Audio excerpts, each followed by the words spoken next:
Alright, and here we go sa ating part 2 kung saan papakita ko sa inyo yung actual work na gagamit tayo ng tools na eSync. Ito yung automation tool ng dropshipping at ng Zik Analytics para sa product research. Okay, so bago tayo mag-start guys, kung gusto niyo makapanood ng mga in-depth tutorials ng mga courses na ginagawa namin dito sa work from home, so pwede kayo mag-sign up sa va4ecomecourse.com. So for only 499, so mapapanood nyo na lahat ng mga courses natin about dito sa trabahong ginagawa namin. Okay guys, no, ito yung eSync. Okay, ito yung automation tool kung saan nakakonect yung eBay account ni client. So makikita nyo rito guys, no? Ito yung account, no? Ito yung sample account natin. Meron tayong dalawang account na nakalink dito sa eSync. Pero isa lang yung nakalink dito ni client. So tinry ko lang mag-link ng dalawa. Yan, pwede pa kayong mag-add ng store. Kasi dito sa ibabaw, pwede nyong palitan na kung anong store yung gagamitin nyo. So halimbawa, dito muna tayo sa Dice and Berry. Yan, so dito tayo sa Dice and Berry. Dito tayo maglilista ng product. So makikita nyo rito sa gilid itong listing, okay? So bibigyan natin siya ng comparison. So kung dito sa eBay, makikita nyo sa eBay kapag maglilista tayo ng products, pupunta pa tayo dito sa My eBay. Tapos kiklik pa natin dito yung itong create listing. Yan, tapos magta-type pa tayo dito ng product category. So halimbawa, shoes, tapos continue without match. So ang dami pa natin pipindutin, no? Halimbawa ito, no, maglalagay pa tayo ng picture, maglalagay pa tayo ng title, maglalagay pa tayo ng specs. So ang dami pa natin ililista.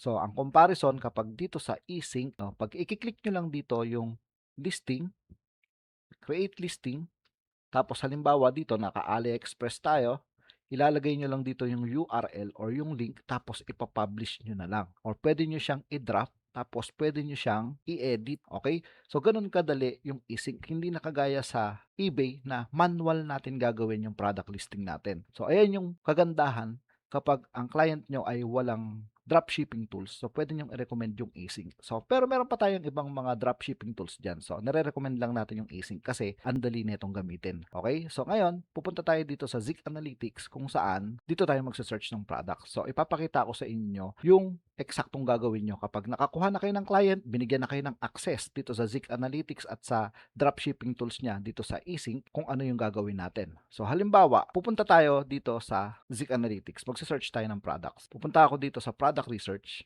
Magse-search ako halimbawa ng can opener, yan. Tapos kiklik ko yung search. So ito lang yung paulit-ulit nyong gagawin. Sir, sineset up ba yan, yung Zik Analytics? So meron tayong basic settings dito. So makikita nyo dito sa ilalim yung quick settings. Ilalagay nyo lang yung source. Halimbawa, ang store natin ay eBay. Ang shipping location natin, United States. Tapos dito tayo sa aliexpress.com. Tapos ito yung break-even natin. Sa hindi nakakaalam ng break-even, ilalagay din natin yung video na yan dito sa course natin na kung paano kinukumpute yung break-even. So 16% para sa eBay listing fee, yung paggamit natin ng eBay sa paglilista ng product. Tapos yung 3% para naman sa processing fee. Paggamit naman ng PayPal, Payoneer para ma-process yung payment. So kaya may 16% na naliles dun sa pinaka profit natin. Okay? So, click natin yung apply changes. So, nandito tayo sa can opener. Scroll down natin, makikita natin dito yung mga country. Ito yung mga competitor store. Ang gagawin natin, i-click natin yung feedback. Yan. Click natin yung feedback. Pupunta tayo sa lowest to highest. So, ito na yung pinaka-basic, no? Lagi nyo naman napapanood to, no? Kapag naglilista tayo ng product. Scroll down nyo, hahanap tayo dito ng seller na merong mga 200 plus, no? US. Halimbawa ito, no? Si Day 697. Yan. Tapos, click natin itong icon na to. Tapos tingnan natin yung mga products niya. So meron tayo ritong makikita, no, mga price. Ito, price. So yung mga price ng mga binibenta niya, $4, $6.50. So yung mga product niya, mga mumurahin.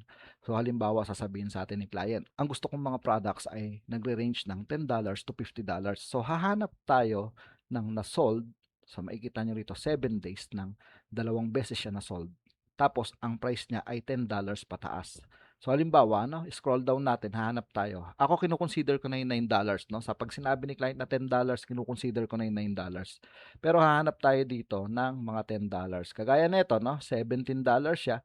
Pero yung sold niya sa 7 days ay 1 lang. So hindi ko siya ililista. Kailangan na-sold siya ng dalawang beses. So kagaya nito, no, $11 siya pero na-sold siya isang beses lang sa loob ng 7 days. So anong gagawin natin? So babak tayo. Hahanap tayo ulit ng ibang seller. So baba naman tayo dito sa kabilang seller. Kailangan makahanap tayo ng criteria ni client. Okay? So halimbawa dito, no, ang price niya rito ay $17.98. 7 days na sold siya ng 5 times.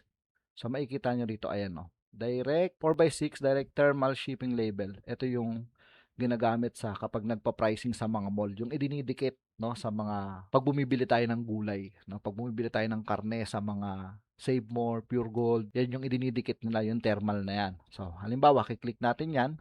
Gusto ko tong ilista, gusto kong maghanap ng ganitong product. So, kiklik ko yan. So, ito siya sa eBay, 17.98. Tapos, may makikita ako dito sa gilid, ayan, find product by image on AliExpress. So, kapag may ilaw yan, ibig sabihin, pwede tayong makakita, no? Hahanap tayo. So, halimbawa, guys, ito, no? May nakita tayo dito na, ito ang size niya ay 4x6. Dito naman ay meron siyang 4x4. Meron din siyang 4x6. Yan. So, click natin to. So, dapat naka-aliexpress.com tayo, naka-US. So, click natin dito yung country. So, lagay natin siya sa USA. Yan, United States. Para maging dollar siya, no? Yan.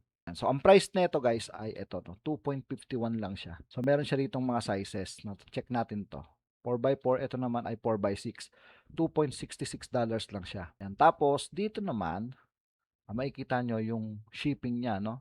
Dapat dito naka 15 days tayo. 15 days sa shipping kapag AliExpress. May settings tayo para dito sa eSync. May settings tayo dyan kung paano natin ilalagay yung shipping days, no? Kung kailan siya ma-ship. So, halimbawa ito, no? So, check natin dito ulit. So, 500 roll, adhesive paper. Check natin dito. So, adhesive sticker. Yan, adhesive sticker. Tapos, 500 to 350 sheets.